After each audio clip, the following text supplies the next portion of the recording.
yet you never ordered them. But you know, some of the worship team leaders, they feel power, you know. So they make everybody stand up, even one who came to church sick. And you have to try to stand up with your leg with all pain. Because you are ordered to stand. Then you ask yourself, those people don't care about sick people. Next time I'll go to a church that cares for sick people. So that concept of power will totally destroy your leadership. You know, Shakespeare said, and in our time it was compulsory to study Shakespeare, power corrupts. Once you feel power, it will corrupt you. Then he went on and said, absolute power corrupts. Absolutely. So this morning, if I don't win anything else, I wanted you to understand, as leaders in the church, you must find a way of surrendering your authority, legal authority, right authority, surrender it. Come to the people as a leader who has to convince them of why you are doing what you are doing, why they should do what you are asking them, what will be the result. And your character does not seem to be menacingly threatening them. So they feel friendly to you. So they will do the things you are telling them to do. Am I clear? That will be something that will be very critical for us as leaders.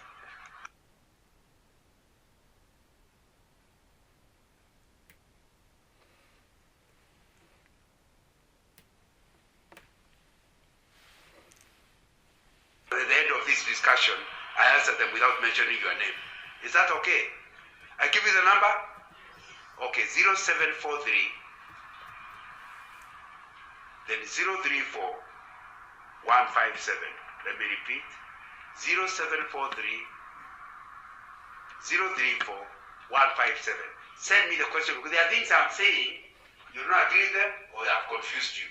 I'm not allowed to go before I confuse you. So ask the question. So I have opportunity to unconfuse you. So that's why it is important. It's not a sermon where you can't ask questions. On Sunday, if I come to preach, you are not allowed to ask me questions. But today is training.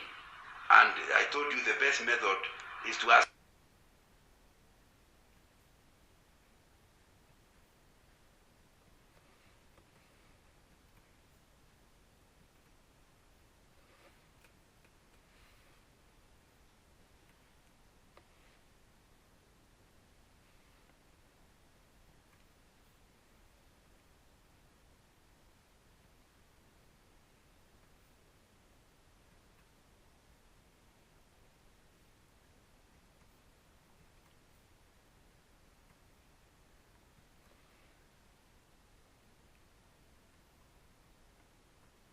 The more senior you are, the greater the weight.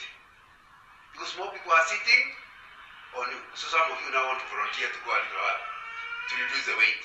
That's what servant leadership is all about. It's a pyramid upside down. Jesus said, in the world, the pyramid is the other way around. The leaders of this world lord it over them. Have you read that? That's the upside the other way around. Where the CEO sits on everybody else. And all of them are working to support the CEO. But in servant leadership, which Jesus taught us, is the other way around. The guy at the bottom is supposed to be worried about what happens with everybody. So for example, if you are the manager, you worry about your secretary. You try to facilitate her. You look at her typewriter, it's not a good one. You look for a better secretary. In other words, she doesn't have to demand anything. You as a leader are supposed to facilitate her. That means serving her.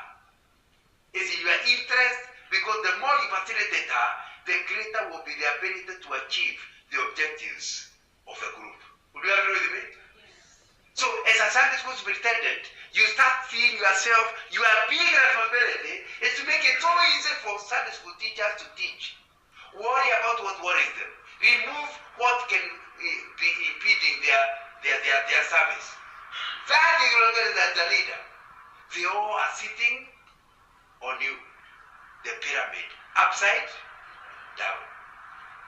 But that will take a lot of effort, because even in church, the pyramid is not that. You feel like, in fact, you hear people say, I used to be I used to be a Sunday school teacher until I was promoted to a deacon. The idea is the deacon is more powerful than the Sunday school teacher. We do not see a deacon as a servant. And it's only a different service. The Sunday school teacher and the deacon are the same. They all serve in Christ. And they are given different jobs in order for us to serve the Christ better. And of course, by the time you become an elder, they think you must be having a lot of wisdom and power. And then that's okay for them to think. But the worst thing is for you to think the same.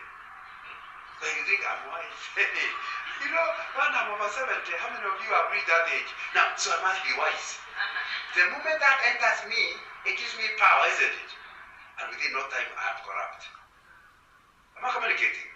So you need to come. To be a servant leader means to come with the idea of, hiya, I have so much work.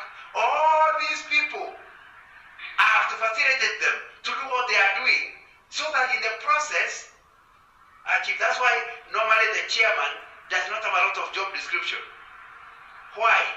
Because it's the work of the secretary to type, but it's the work of the chairman to facilitate the secretary to type. Am I communicating? It's a responsibility of a good chairman to ask the secretary, are you, okay, do you have paper? Are you able to turn the minutes out on time? Oh, these days you don't go have paper, you just email. How far are you on the preparing the minutes? You don't, a chairman who decides that's their responsibility. Then you come to the meeting, ask for minutes. There are no minutes. Can the meeting go on? That shows you a chairman who is a manager. And many things go wrong because why there are no minutes? Say you start blaming that I don't know who elected such a secretary. She's such a president. You can argue, insult, whatever you want, but there will be no meeting. Not communicating. And who is the failure? Not the secretary. The failure is the chairman. Because the chairman could have asked, followed, and when he discovered that the minutes are not going to be there, he would have had time to remember from his head the subjects. Am I communicating? But when you feel power, you don't do such jobs. These are junior jobs. You can see clearly, if you really become a servant leader, the task will be better done. Okay, the point? And so you need to ask yourself, what kind of a leader am I? Am I pyramid upside down or pyramid right side up? And in the process,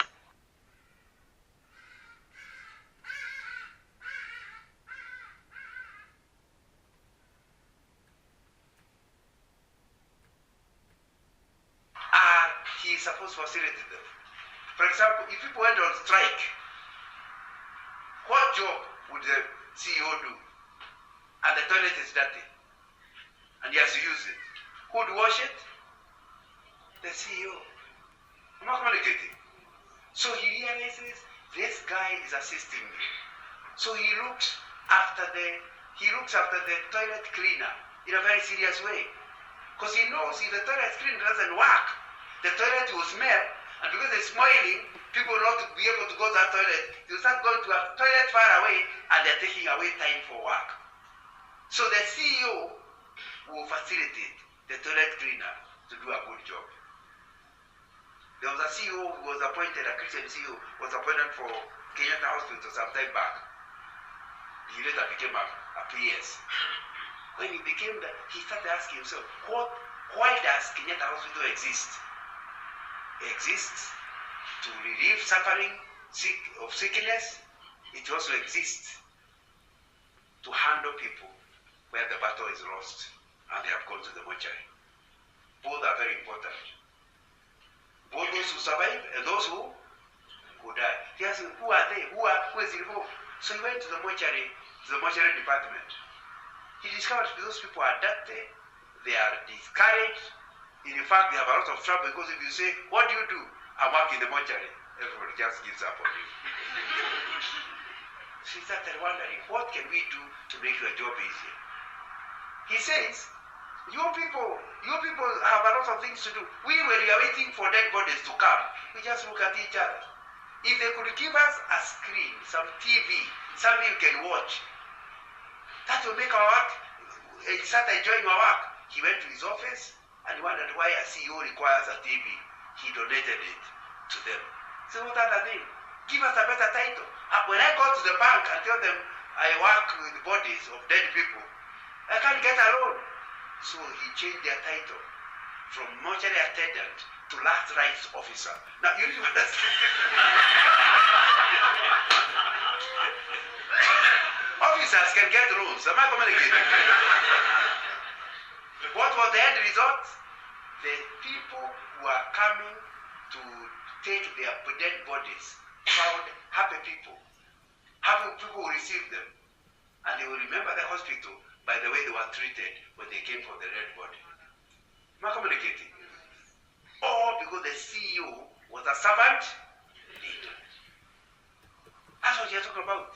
And you need to ask yourself, is that what is happening in church? People feel that you care about them. Or do they feel you want you to serve them? Do you know who I am? Huh? And they're in the church, but they keep asking, do you know who I am? I'm an elder. Don't treat me like that. Do you know who I am? Do I really need to know who? If we are serving the Lord together. Am I communicating? But power corrupts. And absolute power corrupts. Absolutely. Remind me when I'm stopping. How many more minutes? Oh, you're also listening to me.